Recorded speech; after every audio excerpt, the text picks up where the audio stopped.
अरे पिया कड़वा बोलते काहे ना। अरे बताओ कि पिया कड़वा के कहली हो। तोरे सिवा के हई हाँ तो ही के कहली हो। अच्छा ये बताओ कि पति तो हमके मानेली। तू के तना पानी में हवाई बात जाने ली। बिना दारू के एक पल न रहल जाला रे। त एक दिन के ना हवे त रोज वाला रे। मुझे लगता है कि तोर काल बौरी आइल हो।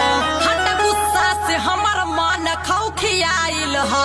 फके झोटा घिराई दे बजे करबू ऐसन। जेना में हरी पे ध्यान दे उ मरद कैसन। तनी कम बोलना तो हाथ हमर उठ जाई।